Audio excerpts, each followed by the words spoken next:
Champion Speedwagon! Yes!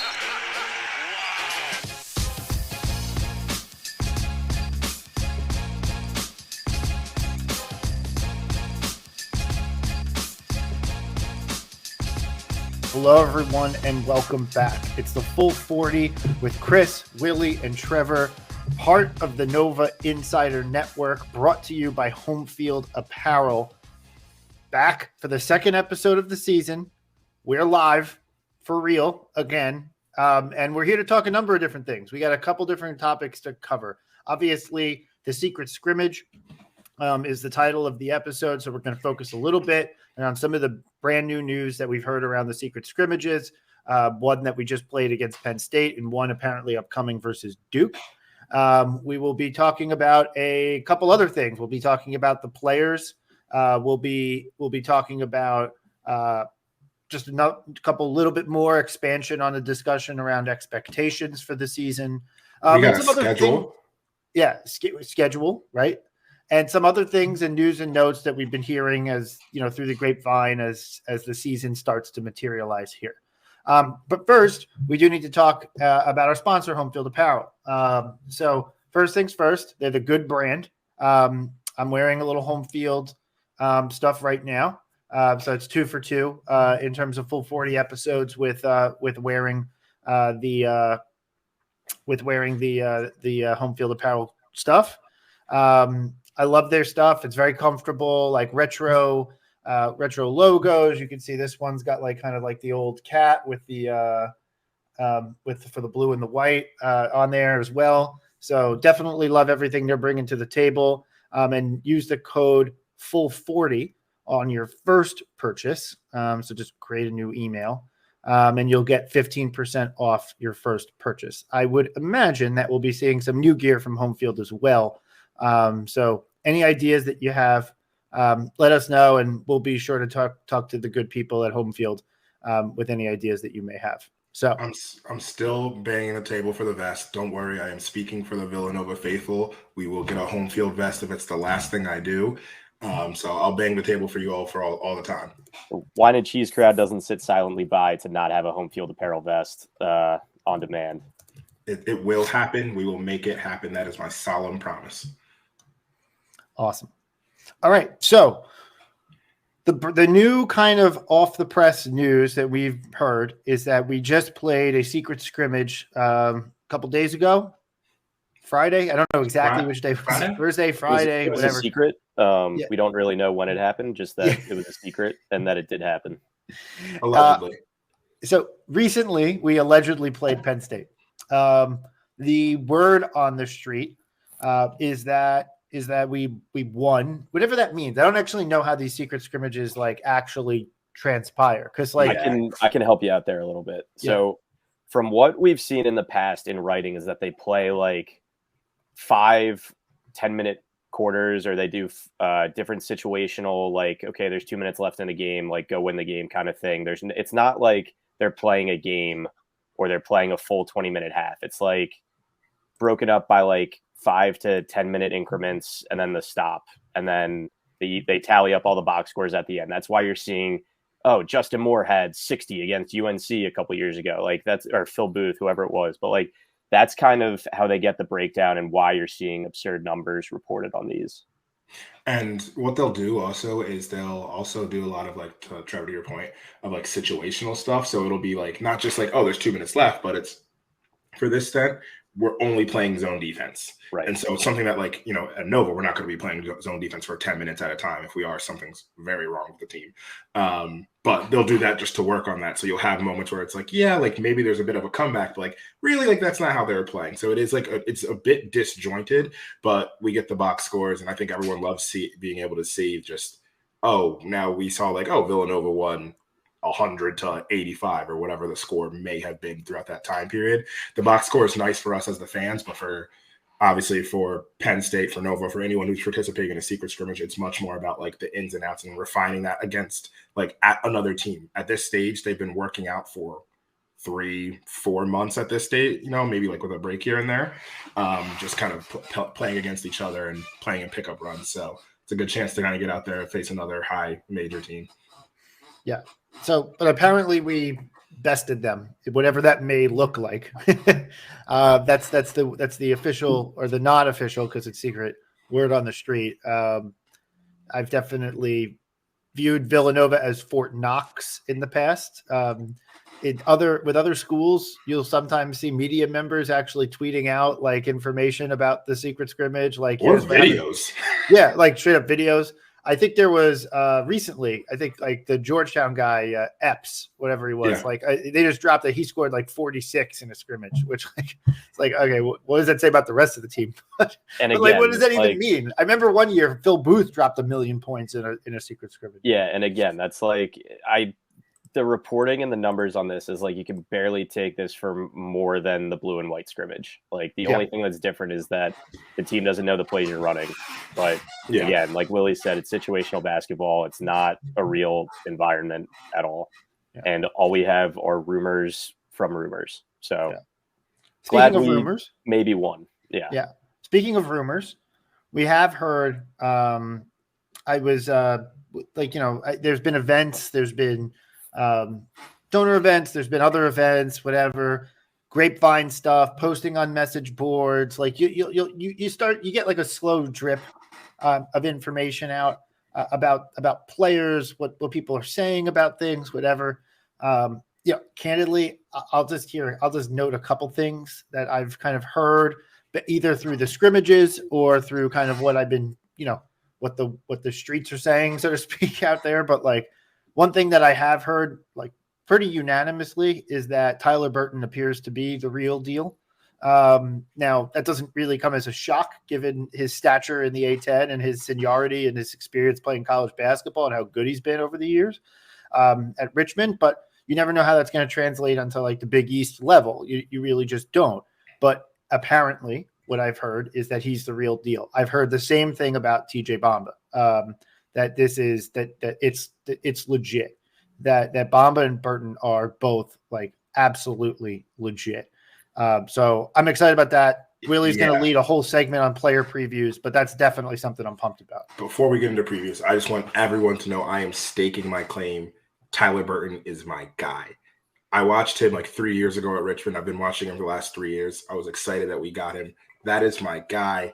That is all my – if I have chips on Villanova basketball, I'm putting them all on Tyler Burton. I love him, and I think he's going to be so great for us. So hearing that he's playing the way that I think he can play is super exciting. And I'm also really excited about Bamba. But something I've been hearing about the Penn State scrimmage just from, message boards and chatter and just like what I'm hearing is Longino might be healthy. And like apparently looks really good from what I could gather, which obviously grain of salt. We're hearing this from just like through the grapevine, but everything I can hear, if Longino is healthy and is like has taken the leap that we thought he was going to take last year, but injuries held him back. That's another really exciting thing. And like we say it every year, but like maybe this is actually the year that we have depth. Like this, we'll still play 7 or 8 people. But like this just might be the year that we actually could go. We have 7, but then we have another like 3 people that we can just pull off the bench. So I'm excited about that.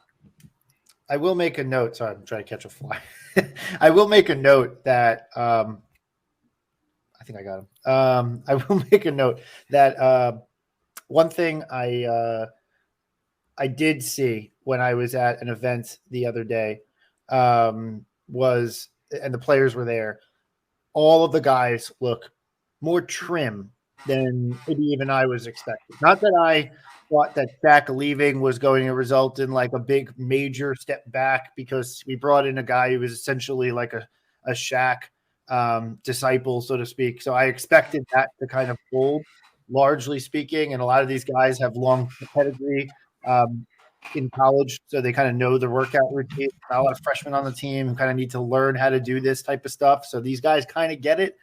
But in addition to that, though, I will say that it's a little bit more of an appearance thing, but I felt like they were a little bit more slender is not the right word, because they were still like obviously yoked and cut, but like but it was a little bit more, I don't know, like sometimes you can sometimes see players and they look so big that you're like, how are they going to move? And these guys looked a little bit more trim in a way that I felt like, okay, I could.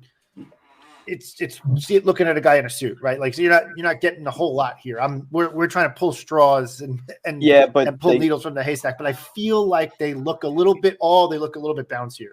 They did also, like, I got that vibe too at the blue and white scrimmage. Like Dixon especially was a name that we talked about on the slimmer side than he was, like, not that he had baby fat to lose anymore, but like he's got to be like 5% body fat or something like that. Like he is looking good. And same with Nana too, which he for a lot of his career wasn't able to work out as much as everybody else just because of injuries, and he was concussed and then dehydrated, weird stuff that was happening to him.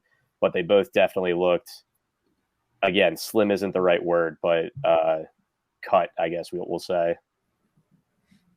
Yeah. And speaking of Nana, that was another thing that I've been hearing through the grapevine, which I'll be candid, based on some of the conversations that we had in the past on this podcast, I necessarily wasn't expecting. But apparently what I've been told is that there's been a corner that's been turned. And they have there's some hope there that this could actually be a pretty formidable season for him. So he's obviously been dogged by injuries over the past couple of years. That's obviously been the biggest factor, but fact is that he hasn't played much at all and hasn't been a big factor for his first 2 years in college. Now, I can think of another guy on the Villanova bench who had a very similar story, and that guy's name is Dwayne Anderson. And Dwayne Anderson, in his first 2 years at Villanova, was just a non-entity. And then his junior year, he turned it on, and then he was the key leader cog in the wheel for a Final Four run his senior year. So if this is the Nana Njoku trajectory, he certainly got a good mentor to pay attention to in terms of Dwayne Anderson. But I'm all for it. Like, I'm all for it because we could use some size. So if he wants to step up and start to become the guy who's gonna man the post, like I'm all for that. I'm certainly not rooting against him. Not at all. And I think actually just kind of like building off that, I think this might be a good time to start talking about these player previews. And I think kind of starting with, and the way I'm thinking about these player previews, Chris and Trevor, is just like, we can talk a bit about like what we've seen from them and what we're expecting for them from the year. I think we kind of have started to do that with Nana here. And what I can do, if y'all are open to it, is we'll just kind of like popcorn it and I'll kind of hop around the roster. I have the roster up here. We're going to start with Nana and then I'll go down and then through the bottom. So it's just going to go from Nana to Tyler to Eric and then back up to TJ Bamba and then down through the list. So with Nana, I mean, if we're looking at like what we're hoping for from him, it's that Dwayne Anderson rise. And I think I'm not expecting full Final Four leader. Oh yeah, this year. But if we see, nor is it needed. Nor is it needed. Yeah. But if we see the consistent 5 to 10 minutes, honestly, of just like energy and playing hard, I think that's a really strong indication for his future and for us for the season. If he can give us that, if he can give Dixon the honest 5 to 10 minute break where Dixon can go to the bench, or heck, can Dixon play next to Nana? People have spoke about this back and forth. We know that if Dixon's going, and we'll talk about more about this with Dixon when we get into his preview, but if Dixon's going to go to the NBA, he needs to be more of a 4-5 hybrid than a 5-4, or at the very least he needs to be able to like step out and play on the perimeter, which we know he can do, but he needs some more reps doing that and being able to have that, put that on film. So Nana's actually kind of like a weird key here of giving us depth at the center position, just depth in general, also helping Eric with his NBA potential, and then also establishing a core for next year where I'm not going to dive too much into next year, but like we don't know what the cupboard holds. Like we could conceivably be losing like 7 people next year and then have 3 freshmen. So there's a lot on the table there. Yeah. I mean, with Nana, look, my expectations candidly were not super, super high coming into the season, as I've alluded to already. But I will say this, if he can be a guy who this turns into a 10-minute a game rotation player, 15 maybe at the high end, right? Like a really high end would be 15, I would think. But I'd be happily wrong if it's even low. But 10-minute a game type guy, like that could be really, really helpful for us. It's just like super helpful. Yeah, Eric Dixon has not had a backup in his Villanova career. Unless I'm crazy. Like if you can count Jermaine as a small ball, yeah, he was the backup for JRE, yeah, right. And then he has been our only playable center since, minus like when you'd have Jermaine go in as the small ball option. It was like a game when Dada came back after. Yeah, which was like a 20-minute Big Five spell just to wrap up his career, honestly. So just if he can give 5-10 minutes just for Eric to catch his breath without us getting absolutely hammered on the boards, that is just marked improvement over, I think, what a lot of people were even expecting coming in. And I'm, to be clear, based off, and again, I know it's a scrimmage, I know everybody gets every rebound in every secret scrimmage, but this is a really good thing to see. He looked good in blue and white. He was competing. He looks like he lost some weight. It's just all signs are pointing to him being able to contribute. So that's just great. Yeah. I'm not even going to list like a points goal or anything like that. Like, honest to God's truth, 10 minutes of like serviceable basketball a game is like, that's plenty. Yep. All right. So we're going to hit next. Tyler Burton is next. Oh, geez, sorry. Yeah. Tyler's next. Obviously Richmond grad transfer, all A10. I think what people like when I think about like my expectations for him, I think people like if we're trying to mold and Villanova fans, like how do I like compare him? And obviously no one is a perfect comparison, but think of what Jermaine did towards the end of his senior year. That's the kind of, especially in the tournament, that's the kind of expectation and the way I expect Tyler to kind of impact the floor, where Jermaine was hitting the three, but was playing good defense, was rebounding. Tyler's honestly a better offensive player than Jermaine. He's just more fluid. He can do more with the ball in his hands. Like you can actually just let Tyler initiate the offense even, which Jermaine like could do, but it was kind of like in a more structured standpoint. You could just back away and say, Tyler, go get a bucket. Obviously Jermaine was incredibly clutch, understood the team concept, was incredibly smart. So there's levels that Tyler as a senior, I'm expecting he'll be able to do, but like, if he doesn't do it immediately, like I get it. It's going to take a bit to pick it up at Villanova, but overall, like this is a guy who scored near 20 points a game in the A10, can put the ball in the basket, is incredibly athletic. Like you're going to see him fly for rebounds in the same way that like Dante used to fly out of nowhere for rebounds. You're going to be like, wait, how did he just get that? Like that's what you're going to see from Tyler. And I've heard that like, oh, he hasn't been showing it on defense yet, but like, trust me, like that defense will be there. He's going to create opportunities for us to get out and run, which that's a larger, and we can talk about narratives and things throughout the whole year. I want to know, does this team get out and run? Because we have the depth and we're mature enough to do that, but we also can execute in the half court. So I'm really excited about Tyler. Like, honestly, like I think a all Big East, like fringe level season is completely on the table for Tyler, depending on like how the pecking order within the teams actually shapes up. Like, is he our number 2 or is he our number like 4? That really depends. If he's our number 4, that's just the best number 4 in college basketball. I'll just say it like that. Yeah, I don't have a ton to add, Willie. But this is like all signs point to a 30+ minute a game guy. This is, as you said, like a potential all Big East type guy. I mean, it's not, is it, to me, it doesn't sound crazy based on everything I've known about him and everything I heard about it, to expect him to be a 15+ point per game type contributor, and be able to contribute at several levels offensively, including on the glass.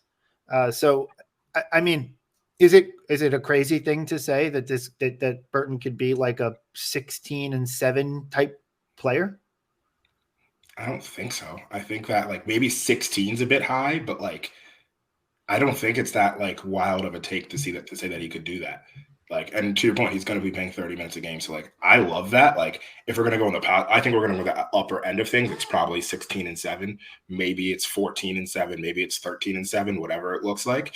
But, like, this is going to be an impact player. Like, I think people need to, like, I'm almost going to say, like, they need to raise their expectations for how good Tyler Burton's going to be immediately at Villanova. Yeah. Simply because you are dealing with, like, the way I'll describe it is Tyler Burton went to the NBA draft, tested at the combine, and, like, could be a G League player right now. Like, this is a person who is, like, 100% could be a G League player and be good in the G League, and he's playing for us this year. Like, that's just the way I want people, like, everyone to think about it, is, like, we have a G League level player who's playing with us. Like, that is a very good college basketball player. It's not a small thing that he does have NCAA tournament experience too. Yeah. They made the round of 32 with Richmond. They went on a big run in the A10 tournament. This is going back a couple of years. They lost to Providence, ironically, in the round of 32 in the 4-13 game, the 4-12 game, the 4-12 round of 32 game. I was like, Iowa team. Yeah. But they won a big game in that first round. And then ultimately that Providence team was kind of, obviously they ran into Kansas, but they were kind of team of destiny, so to speak, at least from their perspective. Destined to beat Richmond in the No, I just but that team, that Providence team was like special. So like you can understand losing to them. Yeah. Special enough to beat Richmond. Yes. Which Willie, you've obviously watched more Tyler than any of us here. So I take your word for it. I'm just excited that there's another guy that can help Justin initiate offense. And like Chris said, he can kind of get his, but Justin and some of these other guys are most effective when they have somebody else setting the table. I think we saw that last year when he came back, that he was better with Mark on the floor and not having to do everything himself. Whether or not that was because he wasn't 100% healthy or what, but just somebody that can get his own shot, help other people get a shot. And again, we got killed on the boards so bad last year. It'll just be refreshing to have dogs on the glass again. So I'm excited. Yeah, it's going to be great. All right, moving on to our next player to talk about. Easy himself, Eric Dixon. Big Dix. I mean, overall for Eric, I think this is hopefully the year that his entire culmination of what we've seen him be kind of like really hits. I think this is where, like, for Eric, I almost don't want to compare him to, like, and we kind of alluded to this in the last pod. I don't want to compare him to like what he'd done previously or even like goals here. It's just like, I want to see him be the best center in the Big East.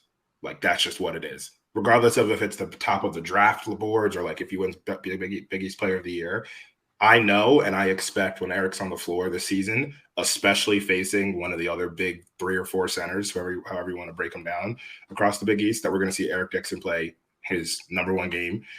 I'm hopeful that we're going to see when Kyle inevitably calls up a pin down for Eric to win the game, that he hits it.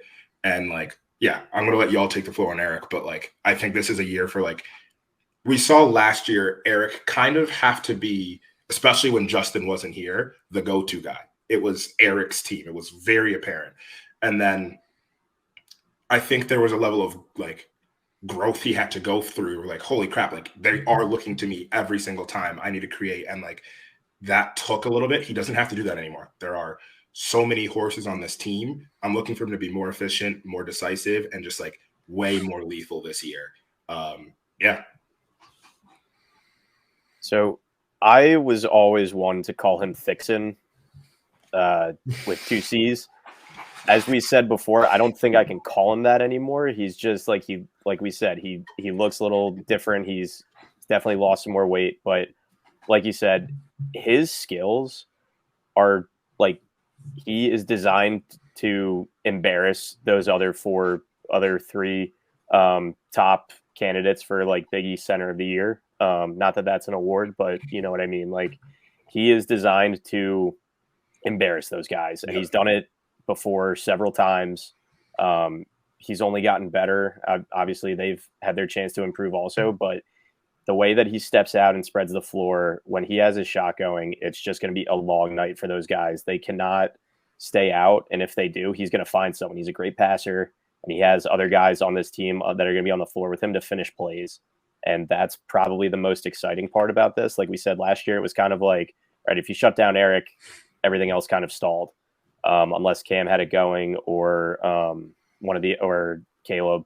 So just the options that he's going to have. He has somebody to actually spell minutes for him, we hope. So he's going to be fresher at the end of games. Just all good things on the horizon for him. He's put in the work over is this his 6th year in the program? At least a million. I think it's more like a million years, whatever. And he's still Right. another year to go. Like he's still a year of eligibility.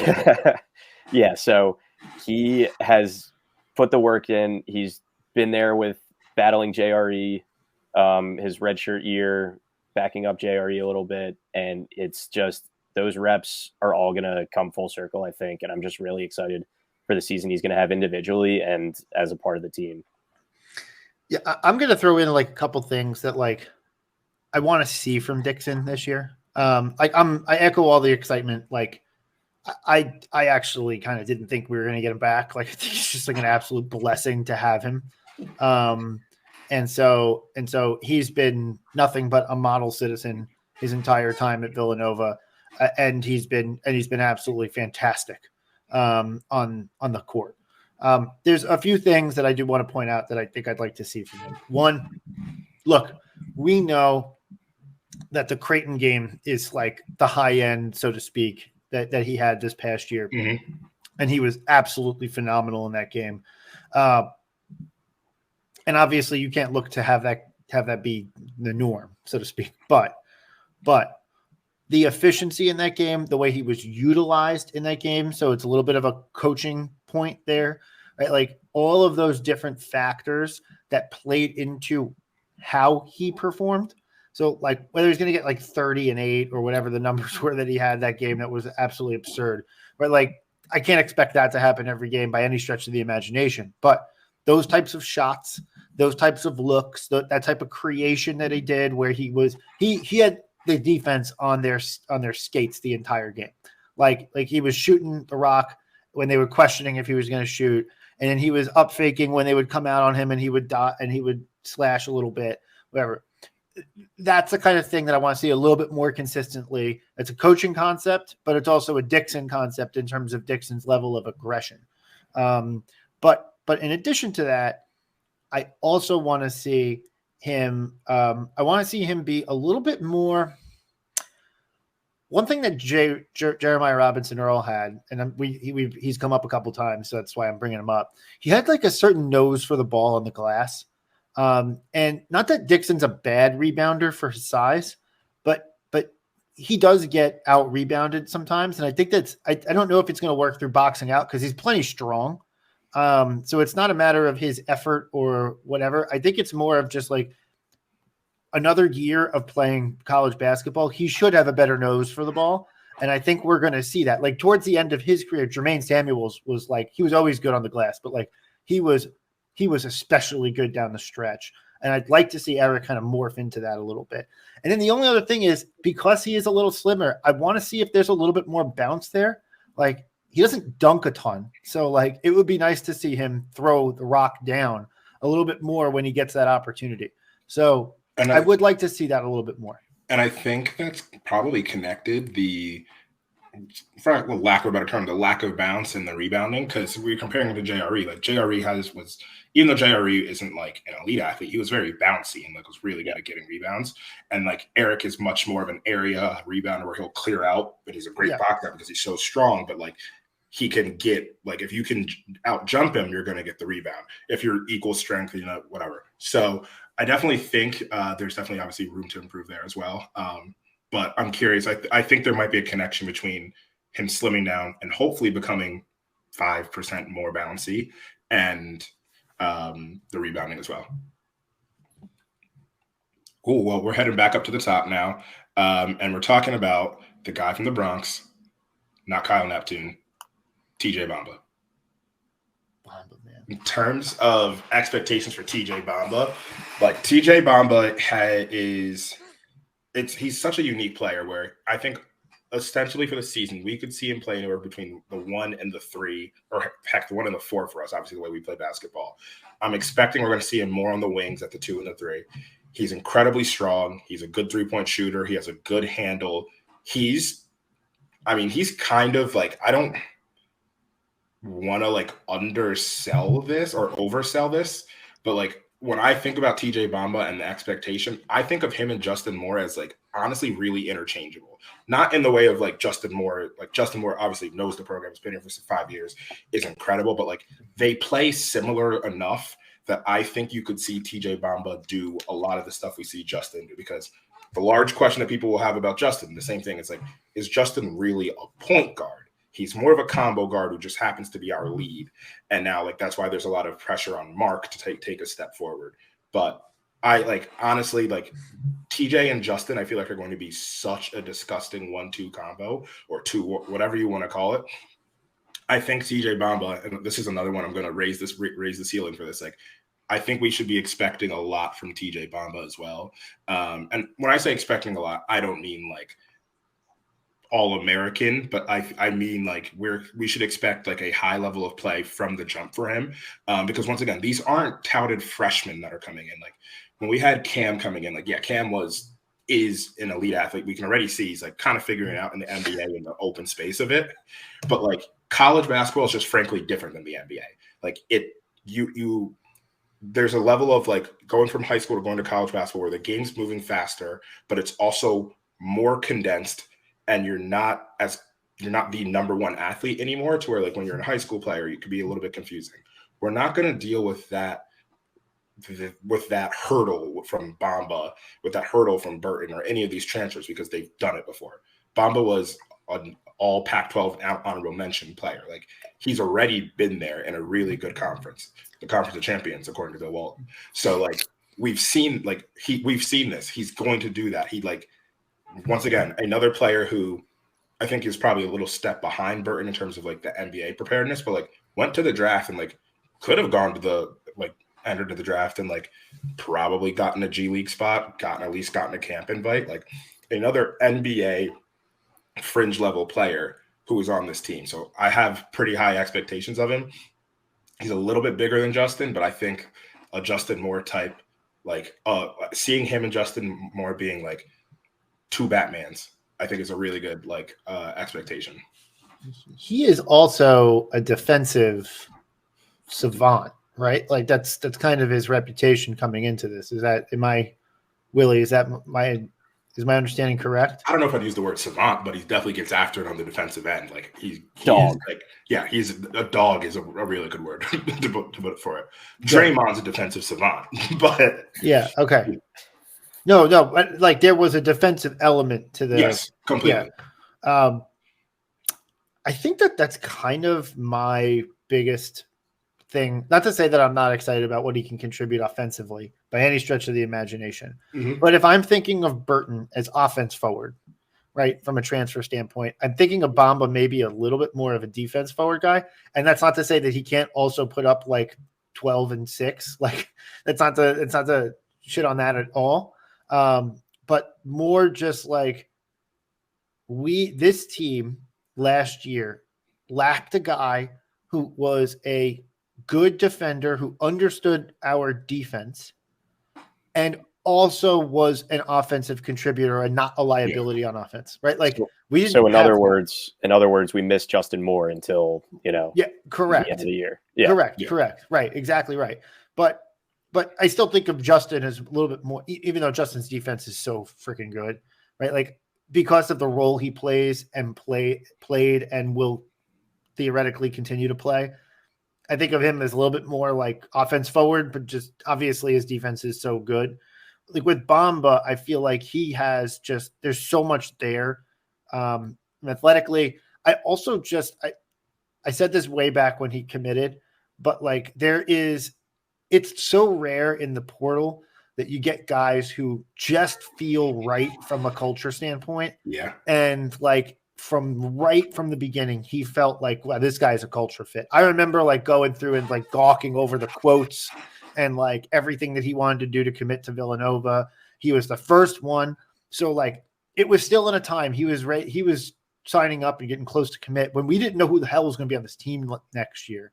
And he came in and we got him, and he was like saying good things. And honestly, I think that like between Moore's recommitment and Bamba's commitment, that kind of changed like the whole way that the offseason looked like it was going to go. Completely. Like, those two things. So the Bamba and Moore Batman comment, I love that. Completely. I mean, Justin was obviously the biggest domino of like Justin leaves and the wheels fall off and who knows where we're at right now.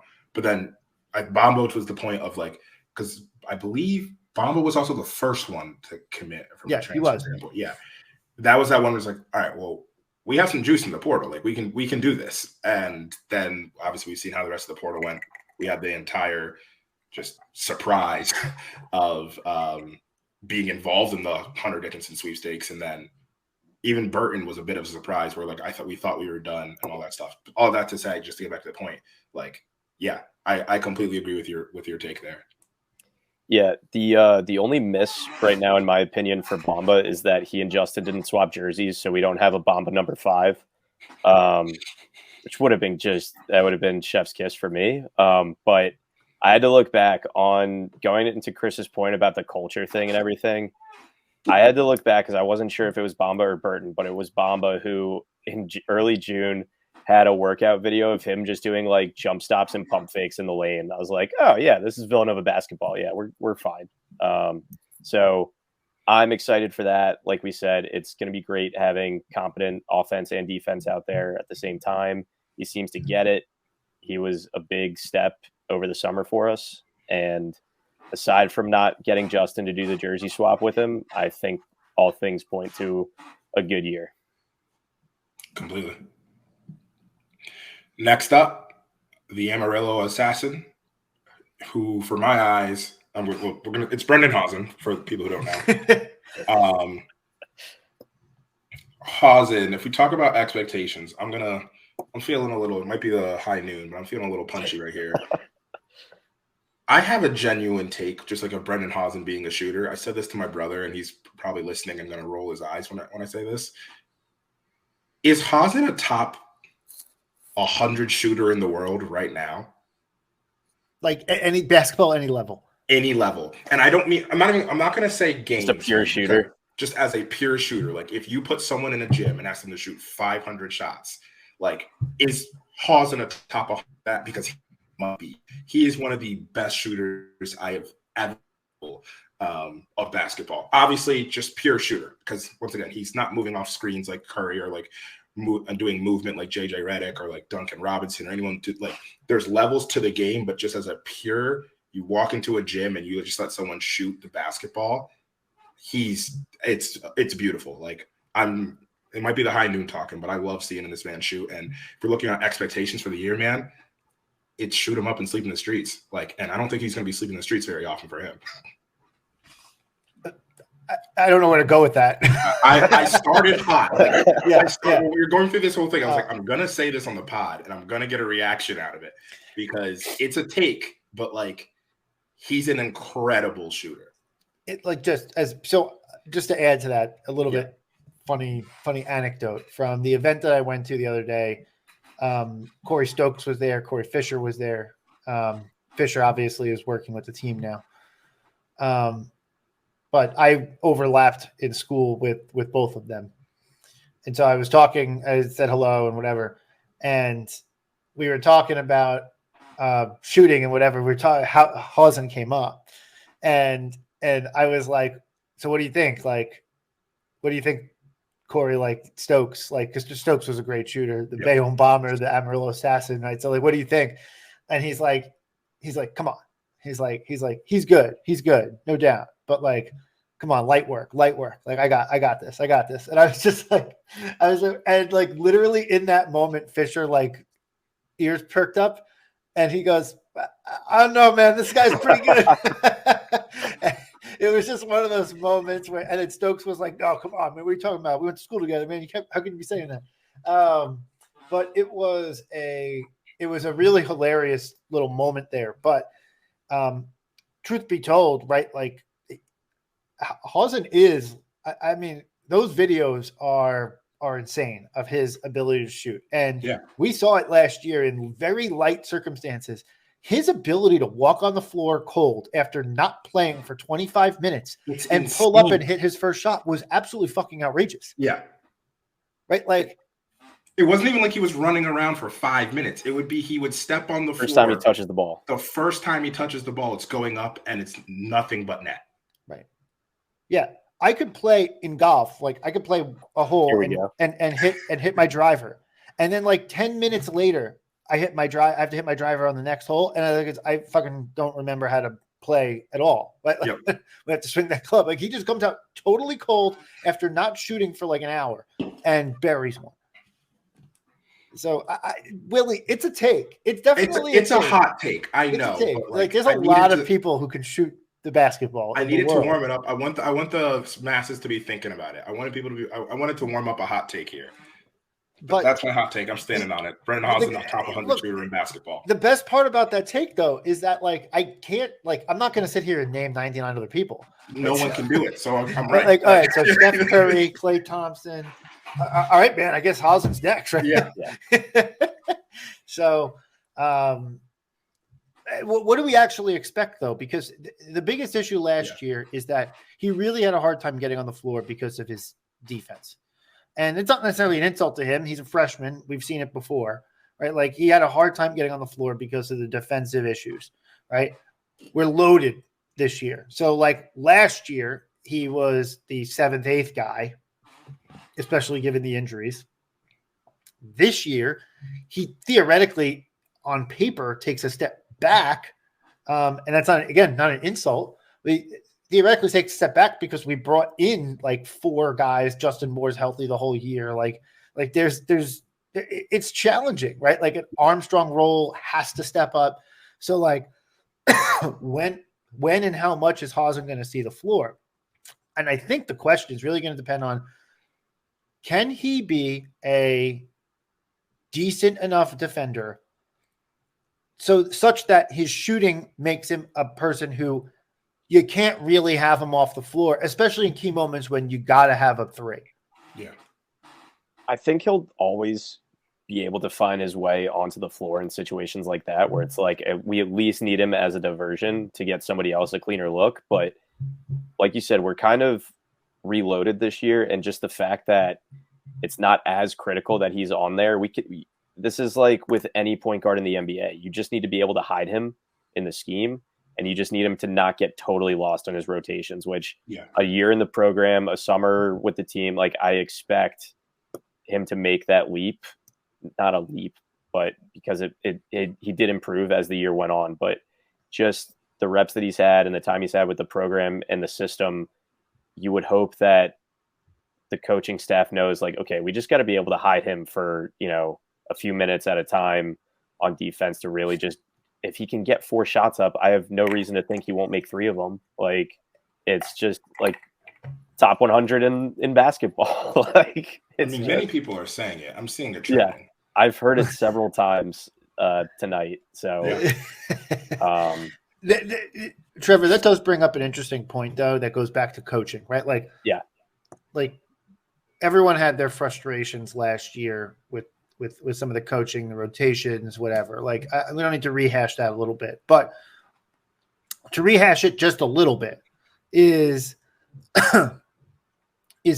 one of the things that was frustrating watching it is that he didn't know how to hide a guy, right? Like, and when I say he being Neptune, like from a rotational standpoint, he wasn't hiding players, right? Like he'd go out on the floor and then like with like a minute and a half left to go before a TV timeout, you'd have like Patterson, Hausen, like Arch, right? Like, and it was just like, okay, we're going to give up 10 points right now and not score a bucket because we have no one who could create nothing, right? Like what he used to do, like think about, I hate to point out 2018 because you just have just like a plethora of athletes, but like 7 NBA players. Yeah. But like at that moment, Colin was a guy who he needed to kind of hide in certain moments, right? Like, and it was a little bit like a Hazen right now, where, okay, guy could shoot the rock, plays hard, like gets what we're trying to do here, but wasn't necessarily caught up all the way speed wise, and had certain deficiencies, and didn't have all his capabilities set because he was a freshman who didn't have the same pedigree as some of the other players did. Again, no insult, just was the reality of the situation. What he was able to do, though, Jay Wright did during that time, was Colin would be in like the most experienced lineups. So from hiding him on defense from a schematic standpoint to putting him in positions where he could be successful and grow his confidence, like Jay was doing that expertly. Now, it's easy when you have a 1 seed in the NCAA tournament that's going to go win the whole thing. But this year, the personnel is theoretically there to be able to hide Hazen in moments that you could, to Trevor's point, get that. That's a coaching problem, not a Hazen problem. Yep. Right? Like Hazen's got to step up his game defensively, get the system a little bit better, and not be a total liability, and then make that work when time comes and it comes time to cash in on the 3-pointers. But it's a coaching issue to put him in a situation where he could be successful on the floor like that. All right. Number two. Mark Ingram. Wow. Mark Ingram. Jesus Christ, man. Where am I at? Football season is high noon. Yeah, right. That high noon. Mark Armstrong. Wow. So Mark Ingram. I'm expecting 1,400 rushing yards and 10 touchdowns. Pow. Bama ain't played nobody yet, pal. Mark Armstrong. What I'm actually expecting here is, I don't even want to talk about like large expectations. There's one thing that I'm looking for from him is, can he give us 15 to 20 minutes of being the lead guard on the offense? I think Justin Moore at the end of the day is going to have the ball in his hands. So like Justin, 10 minutes of being the lead guard, whatever. But when we're talking about that middle stretch of the game, can Mark be the person that has the ball in his hands and actually is like running the table and making decisions? We know in the open court, in a full court setting, Mark is incredibly fast, gets to the rim at will. We had the Georgetown game that happened last year where he just like was knifing through the defense and scoring at will. In a full court setting, we know he can do that. It's when you pack the paint, you slow down the pace, and you put it in a half court setting and he can't create the advantage versus his man immediately that we want to see growth there. And he has counters, he can get to the rim, but it's more of like, how does he begin to, one, set the floor for others, which he wasn't he wasn't a good passer. I wasn't calling, it's not a bad thing. He just like wasn't a good passer last year. Not like a bad or good thing. He just like has room to grow there. Because he's also not a pure point guard. Like he's not going to be like your Chris Paul, who's going to see the floor everywhere. But can he just take a step forward and being the guy that like is the floor general for us to the best of his abilities? I'm not necessarily saying I need to see him getting 5 assists a game, but like seeing him make the right pass and all this in more situations is going to be huge for me. If he's able to do that and he's able to be the point guard on the floor for 15 to 20 minutes a game, everything else is going to fall into place. Honestly, even if his shot never really comes around, which I believe it will, he's talented enough defensively and athletically that if he can pass and get people involved, he's going to be successful no matter what. The shot just takes it to another level. The shot's what like puts him to like, oh crap, is he going to be here next year kind of situation? But like, at least for this year, if he's able to at least be able to be that man on the floor, I think we're looking at a really strong year for Mark Armstrong. Why do I keep saying Mark Dude, Ingram? what's going on with you? I don't know. I don't know why I'm thinking of Mark Ingram. Well, he allegedly, supposedly, maybe started when we secretly played Penn State, which is good. I think we were all kind of hoping that whatever the combination of the lineup would be, that Mark would at least get his chance to be a starter, having been in the system for a year and having more success kind of as a starter last season than he did coming off the bench. So I hope that, first of all, that's the case and that he proves that he deserves to be the starting point guard of Villanova. How much of the ball he'll have in his hand, again, that's tough when you have the horses that we have now. But just to echo you, yeah, I think you got to look for him to be making the right play at the right time. He can get to the rim seemingly whenever he wants, but getting everybody else involved off of that will just help the team dramatically. Yeah, I mean, look, this is a little bit to me like he had a pretty decent freshman campaign, all things considering. I'd say early on, I wish we saw more, so that maybe he had a little bit more development during the season, but he played well overall. I thought he had flashes. I think his sophomore campaign is going to be like consistently putting the best flashes of his freshman year, like that being the kind of like norm.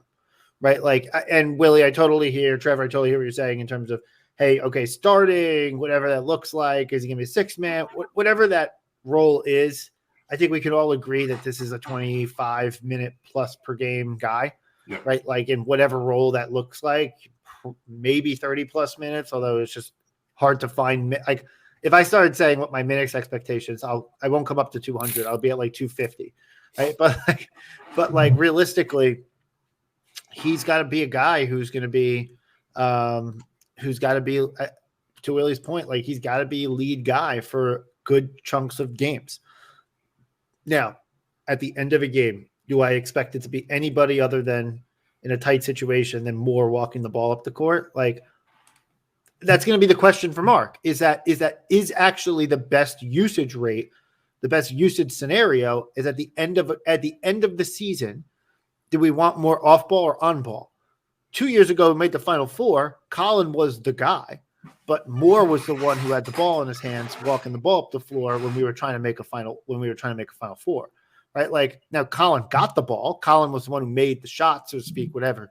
But like Moore was the guy that Jay put the ball in his hands and said, "Okay, you run the offense, and Colin get open," right? Like that was Colin playing off ball in those situations, right? Like.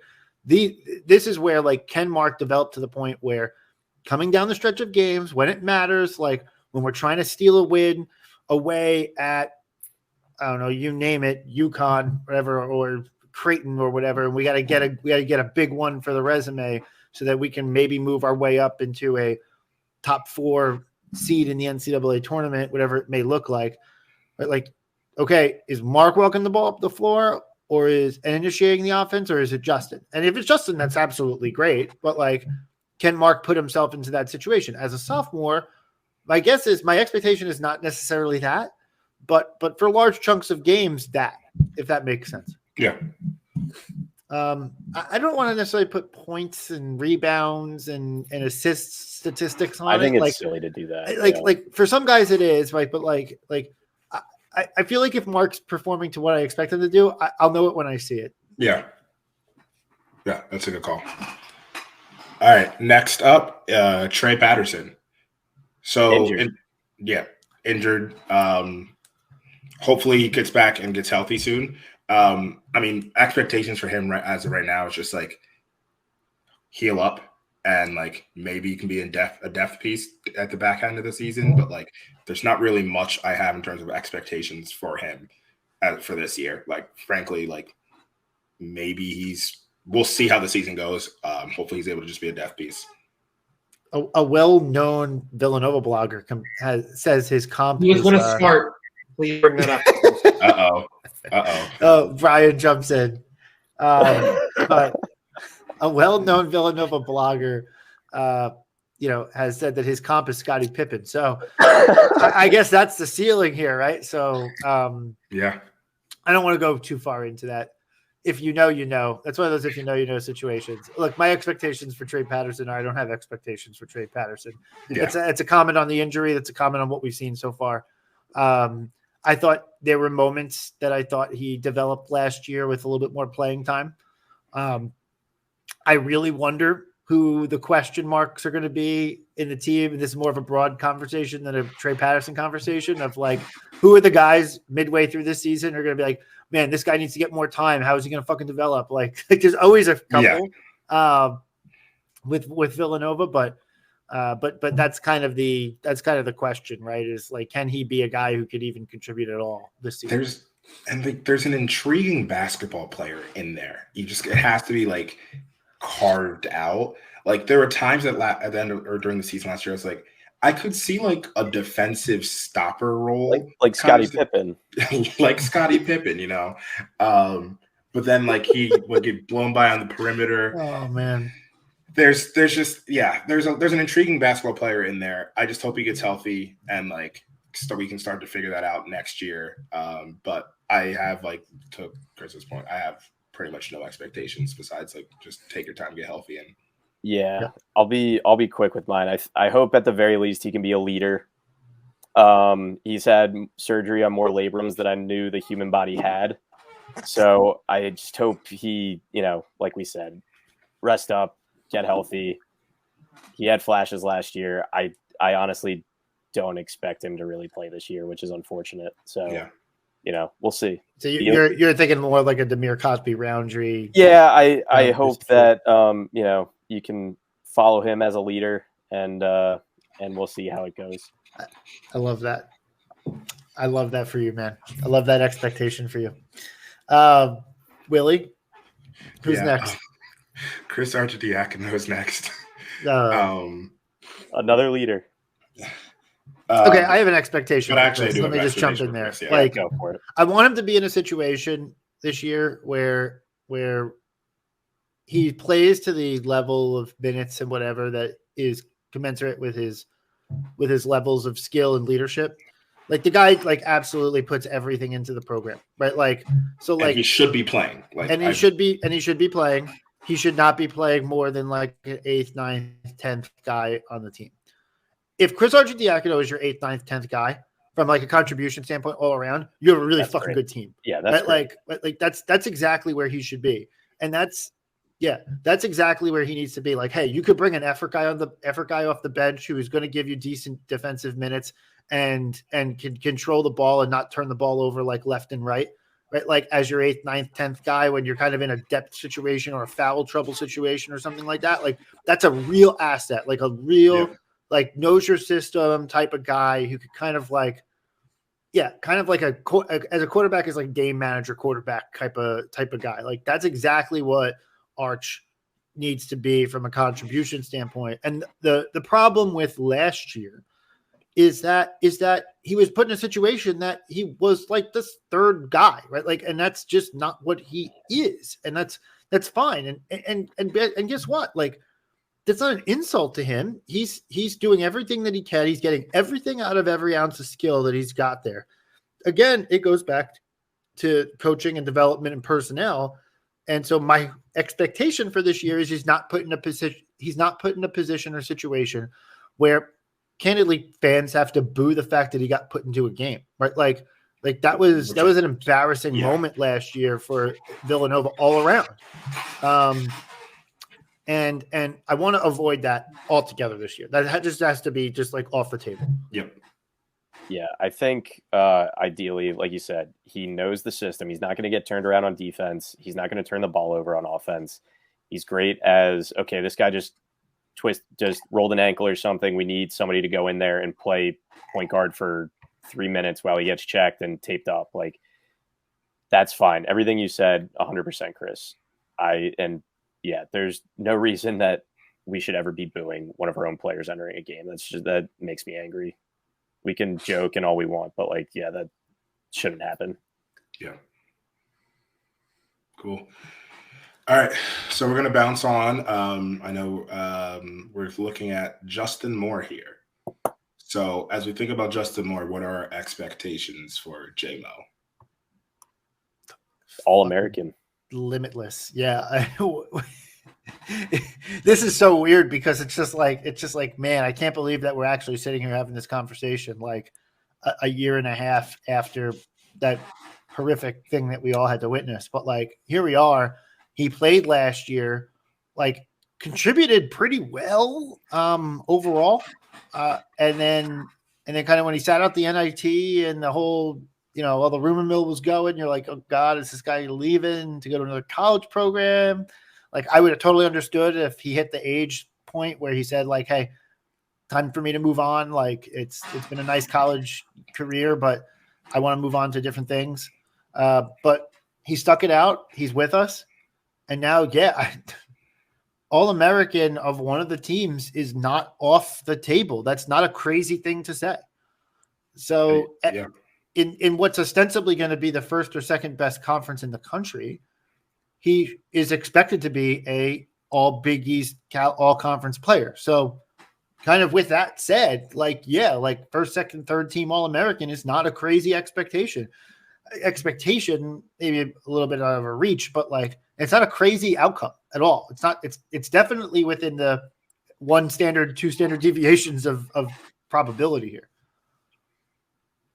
Yeah, I'm with you. I think like I don't really have that much more to say for Justin because it's just like the expectation is like we've all have seen what Justin Moore can do. It's that he takes that and he puts that for an entire year.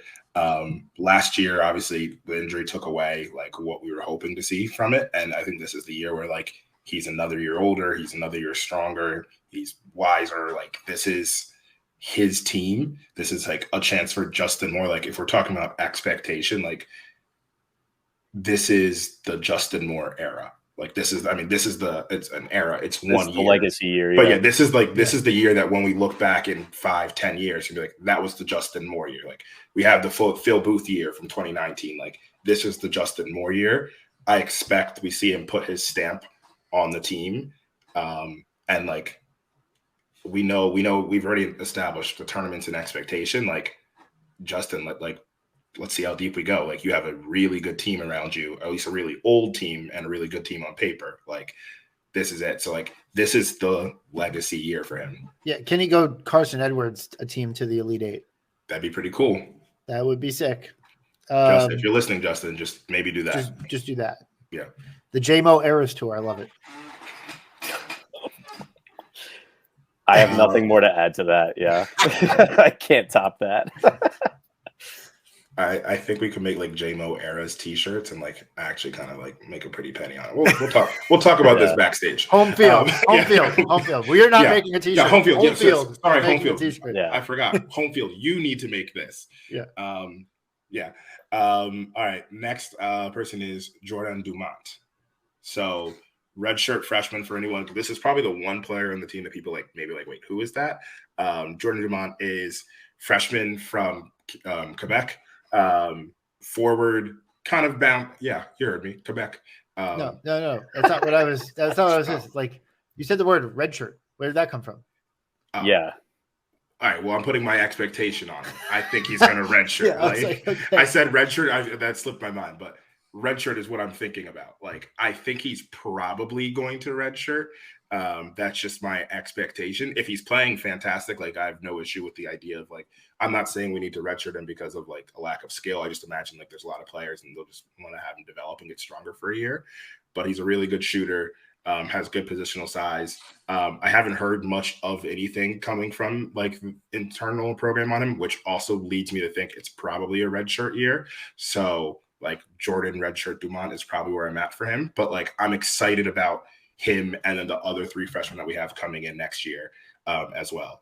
But for me, like my expectations is like soak it all in. Like you're going to be a part of a really good team. If you're able to play and you're not redshirting and you're playing, garbage time minutes or maybe you're not playing garbage time minutes. Maybe you're really that good and you're helping out immediately, but like soak it all in and like get ready for next year because like that's where Dumont's going to actually really be needed. Yeah. The most I know about him comes from friend of the pod, A Ray, like just in what he's seen in some of his AAU games. Like I know he was playing tournaments down in Atlanta and in that area. And A Ray was a big presence in the crowd for him, especially around the time he committed.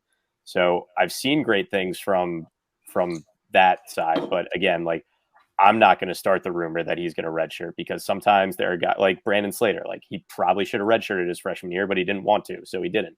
Yeah. So that's a possibility. There's certainly a backlog of talent in front of him. If he can crack that, great. If not, and he can just help them get better in practice, which I'm sure it'll go iron sharpens iron. Like I'm sure it'll go both ways. This is a tough one because it's like you don't really know what to expect. I just, I hope he learns and grows and gets stronger. And if he can crack the lineup, he'll crack the lineup. And if not, no issues there. There's a lot of guys in front of him, experience and depth wise. So, Yeah, I got nothing else. Yeah. I think that's fine. Next one, Colin O'Toole. We can skip over Okay. Colin, but realistically, just, I mean, 30-10. National Player of the Year. Like, that's just what it is. No, I mean, we know culture, be a leader, like lead the team, like Scream, lead the team. you know. Yeah. a lot of high Drive- fives, a lot of towels. Drive effort in practices. Like, we Yep. know what we expect from our walk-ons. Colin's done that. If you did touch that the last ball, year. shoot the ball. That is actually Yep. a fact. I don't You know want what? Actually, I will give an expectation. Make Okay. sure everyone on the team's having fun. There we go. Honest to God's truth, like one of the things that was worst about last year's team is that team looked fucking miserable, like every ounce of their being every time they're on the floor. And it's like, except when they had that streak when they were playing really well. Like, and that was like kind of sucky to watch. Like, Yeah. no one wants to watch like 18, 22-year-olds like just having just the worst time of their lives. Just like go have fun, right? Like, and if Colin O'Toole can be a force towards like, hey, the team is going to have fun on the court. Like, I think that'll actually translate like literally into a better overall culture to winning and whatever. Like that bench mob team, like going back Give a me- few years, that Give was me your like best Nick McMahon. Let's see. yeah. it. Yeah. That team Yeah. was like kind of like part of the year where we were like re-announcing ourselves in the national stage. Yep. Right. Like, and they had fun and everyone had fun and everyone liked that team because of like, and they had a lot to do with it. So I didn't think I was going to have an expectation there. Like I was just going to say, can we move on? Like, but actually, no, like that is actually key for me. Yeah. Be All right, yourself well- and have fun. Next up, Hakeem Hart. So if I'm looking at expectations for Hakeem Hart, I think there's kind of, and it sounds like coming out of the secret scrimmage that Armstrong started, which I believe means Hart came off the bench. But regardless of if Hart's the fifth person or the sixth, I think Hakeem Hart is going to be that like super glue guy. Like I expect him to like be able to guard like honestly 1 to 5 the way like just guard everyone. He's going to be a smart passer. He can do everything on the floor. Like I think I expect him in terms of expectations, just like have his paw prints all over the game. I don't think it's going to be where like, I don't think we're going to see like, oh, we need Hakeem Hart to drop 25 for us. Like that, maybe that happens in a game, but like realistically, what I expect is like, you're going to see Hakeem Hart just like do everything. Like, I feel like he's going to be a very big, like die for loose balls, like be like the transfer, honestly, that kind of picks up the culture as a transfer and be like, no, this is how you play Villanova basketball. Cause like, that's what he's done. He's played that way his entire career. Like he has played like a Villanova basketball player, just did it for University of Maryland. I expect that to continue and just like be that like glue, honestly, the glue of this team is what I'm expecting him from like a lineup construction standpoint is to be that glue. Like whether or not that's in the locker room, that's like honestly not my business realistically, but like just as on the floor, I'm expecting to see that glue and that connection and seeing him just be the person that either makes the right pass, takes the shot, defends, rebounds. Like he will do it all. I'm excited to see him as this. Yeah, this might be too much but if you remember Shaka Smart's first year with Marquette, he had another Maryland transfer, Daryl Morcell, who was a guy that Jay Wright was after that he didn't land. And I just think in looking at their games, like very similar guy. And like you said, Daryl was like an ultimate glue guy for Marquette. He dropped, I want to say his season high against us in that Pavilion game that we lost to Marquette. That 21 the years all blend together. Yeah. Whenever Marquette beat us at home, Shaka's first year, I think. And again, just to echo what you said, I think that's what we can expect, and that's what he's done, and that's kind of the comparison that I have in my head. Yeah, this is another guy who's got tournament experience, right? Which is, again, like, I know it sounds like silly, but like that's one of the things I'm most excited about with some of these transfers is like, hey, you actually participate on a team that made the NCAA tournament. Like, you know what it looks like. Yeah. Like obviously Moore and Dixon know and have been to a Final Four, right? But like a lot of these guys don't, right? Like we don't have a ton of NCAA tournament experience on this team outside of outside of those two guys that I just mentioned, right? So like a guy who has a little bit of NCAA tournament experience is important to me. He also comes from last year playing under Willard, who like this goes back a ways on the pod, but I've always liked Kevin Willard as a coach. So I like what he brings to the table, and I think he does take some of those attitude type things or had in the past. So he knows how to prevent locker room infighting. Yeah, no, he doesn't know how to do that. Yeah. That's a maybe that's Maryland a have the Seton, that's January probably a lock- Seton Hall thing. Yeah, it's Yeah. probably a Seton Hall thing, not a Willard thing, is what we're Did realizing. Maryland have the January team infighting portion of the schedule last year? I would have to check the tape. Yeah. But that being said, he's a good pedigree. And yeah, I mean, look, a guy named Hart who just played his last few years of basketball in the DMV, like sign me up, like every time. Yeah, he's from Yeah. Philly, so he's playing back home in front of hometown friends and family. I snuck into the secret scrimmage with one of his AAU teammates, so it was not the secret scrimmage, the blue and white scrimmage. So it's all signs are pointing to this. He'll be a good glue guy. I mean, to me, like, look, Trevor, I don't think you mean it this way, but just to clarify, when I hear glue guy, I'm not thinking of it in the sense of like, oh, he's like a 7th, 8th guy. Who's No. Like, No, I think you mean it like saying, Jermaine as the contributor- glue guy. Yeah, that's what I mean. Like a Yeah. Jermaine Samuels, Wayne Anderson, one of those guys that is like, this is somebody that pulls the team together, glues the team together, if you will. Yeah, go ahead, Willie. I think last year, like I said it with Slater, I think we were like miscasting Slater last year to be like, we needed Slater to be like a go-to guy, but Slater is a glue guy. Like, Yeah. I think Hart is similar in that way, except as at least as of right now, he's not miscast. Like he has the ability to do this exact role. I honestly think there's a little bit of similarity between Hart and Slater in their games. I think Hart's more of a guard or can do more guard things than Slater can do. But like, that's like what I'm expecting is like, he's not going to be miscast in his role. He's going to be able to be a star glue guy. Like once again, glue guy does not mean 7th, 8th man. Like Chris was saying, heck, he could be an all Big East player as a glue guy. Like I don't think that's going to happen, but like plenty of glue guys have done that before. X Factor, Whatever you want to call it. No, but like X Factor indicates like a degree of variability. Yeah. But I think he could be like a glue guy with an X Factor. Yeah. Yes, to him, like very Jermaine. It's this kind of Jermaine, Iguodala, one of those kinds of guys. Scottie Pippen. We've heard it all. Like if Hart's one of those guys who is just like, hey, he pulls down like just like an insane board, and it turns into a second chance opportunity that gives us a point. It gives us a couple points, like in a key moment of a game where the other team's trying to stem the tide, or we're trying to stem the tide of another team making a run. Like that we missed that last year. We didn't have that. Yeah. So that would be huge. Yeah. All right, we got 2 more players left. Next up is Lance Ware. Yeah, there's so many fucking players on this. There's a lot of players on this roster. Last year we would have we talked like 6 guys, and then okay, end of episode. Yeah. Lance Ware. Go ahead, Chris.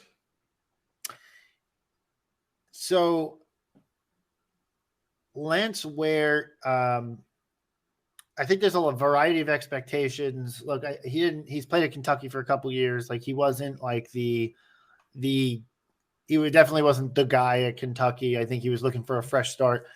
I will say one of the things that I've always heard is that leader in the locker room, great attitude guy. That's all there. He didn't play in the blue-white scrimmage, and I get the impression just because when Villanova goes really quiet about somebody, like it's kind of like it's an indicator of something. And I'm not starting rumors, I'm not doing anything like that, but like I just have a feeling that we might not see a lot of him for a little bit. I think maybe as the season progresses, I think his role might increase. But just like I don't know if it's an injury or something else there, but like Villanova's kind of gone dark on him. You don't see him like blue-white scrimmage. He was obviously just absent from playing or whatever, right? Like you don't hear any news on him like at all from like a secret scrimmage or whatever. It just tells me that there's like something going on there. I would appreciate if someone can go do some journalism and find out some more information. But like, it's weird. Like my expectation is that by the end of the season, he ends up being like a 10-minute guy at the 5, at like, you know, the 4-5, like again, another guy alongside Njoku who could spell Dixon or move Dixon to the 4 or something like that. Like that would be good. But I think I think it's going to take some time to get there. Yeah, Calipari raved about him character-wise and everything when he was in the portal. He was a captain, I want to say, at Kentucky, which, I mean, if you're there for more than a year, I guess that's kind of you're the de facto captain at Kentucky. But not to take anything away from that, Calipari really respected him and was truly, he said he was going to miss him. He broke Providence's heart. So that's always high on my list of factors. I agree with you, Chris. Like we haven't heard anything, but again, he didn't play in the secret scrimmage. I'd love to see him be able to give Eric a break. If Nana isn't up to that task, or if the tandem of them can help give Eric some relief in the front court. So we'll see. When we hear something, we'll know something, I guess. But great character guy, great locker room guy. Here for an opportunity. I hope he can get it and use it. Yeah, I think he's going to be. I'm excited for what we see from Lance. I think he's going to be incredibly versatile, and I'm really excited just like once he hits the court to see what he's got. But in the interest of time, I'm going to move on to our next person and our last person, Jordan Longino. If I'm looking at expectations, we kind of alluded to this in the beginning of the pod. Sounds like he is healthy. Sounds like he had made an impression in the secret scrimmage. I want to hear more of that from him. And then I want him to be healthy. Like that's like number one. Like he's been snake bitten his entire career thus far. And it hasn't been like, well, they have been big ones. It's been, there was the meniscus. There's been all these, it was a meniscus, right? I'm not tripping about that. He did something to his knee. Yeah, something to his knee. One of those knee things. Yeah, one of those knee things. But it's also like he'll get hurt, but then he gets hurt just enough and is able to come back, and then he's like gets hurt again and he's able to come back. I just want to be able to see him like have a clean bill of health for the season, because we saw it at the end of his freshman year. Like he's incredibly talented. He was the only freshman on the team, the 2022 team, that like hit the rotation realistically, and that was the rotation of a Final Four team. Like he was realistically our 8th man on that team. He was a loss when we lost him. It was a loss. He was a loss. And so like I think this will be like I'm excited for him to be healthy. I'm excited to see him for another year. And like we could kind of tell from the jump last year, like he didn't look the same. Like even though he was like, so I just want to see like, does he look stronger? Is he more like does he look stronger? Has like the workouts been working for him? And how many touchdowns he's going to throw this year? Glad you snuck that in there. So Rothstein, I think when he visited Villanova's practice, he tweeted that there was a lot of Reggie Redding in Jordan Longino. So anytime you get compared to an all-time Jay Wright guy is good news. So again, like hopefully clean bill of health, stays on the floor. He has that nice like one dribble pull up. I'd like to see him develop his catch and shoot a little bit more, just because he's going to be out on the wing. And he's presumably going to have more opportunities with guys driving and kicking out. So hopefully he becomes that like deadly catch and shoot 3 from the corner 3 guy that we've hoped that he could also be. But we've seen him have the ball in his hands. It's all been good potential so far. So I'd just like to see him wheel that in and stay healthy. He's a good defensive player. And yeah, he was also the only freshman that was a quarterback. So, it's all good. Every basketball team needs one quarterback on the team. Exactly. There you go. Yeah, I echo everyone else's take there. Like You want to see another step forward. I feel like last year was a little bit of like a plateau.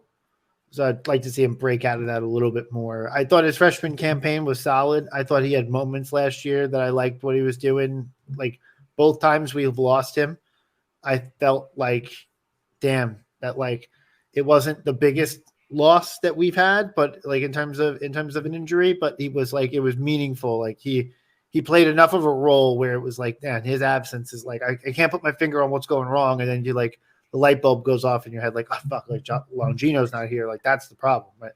So I'd like him to stay healthy all year is like maybe my biggest expectation. And then from there, clear development and stepping up. Like, he should be a factor in the rotation as long as he's healthy. Yeah. I think that's a good way of putting it. Is like, I expect him to be a factor in the rotation. I expect like, on a good day for him, like heck, close out a lineup, like close out the game. Like he's fully capable of doing that on like when he's on. So like when you're on, let's like be part of that rotation. Yep. That's Longino, honestly, like X factor. Like that's what I like, because he can raise the ceiling and the floor of the team. Agreed. All right, well, that takes us through the entire roster.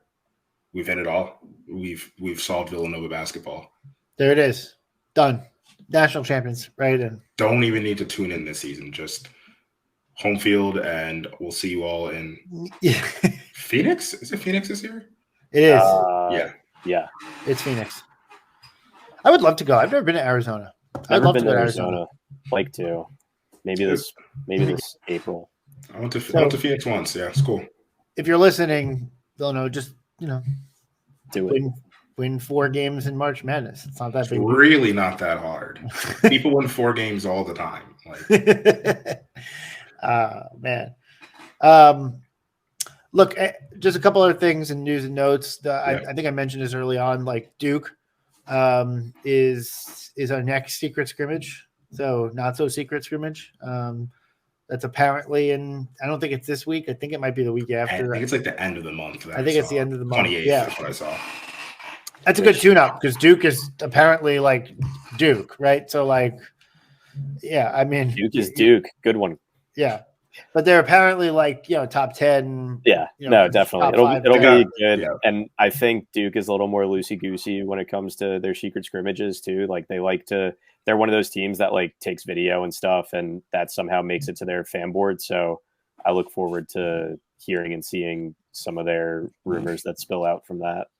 They're extremely one-sided rumors. Yeah, you're going to see a lot of like videos of like Tyrese Proctor taking like a mid-range jumper over Mark Armstrong, and people are going to be like, "Oh no, what's going on?" So it's because Duke edited the video. Like, I'm sure Mark got him back. Like, it's okay. It's actually the score is going to be blurred out. Yeah.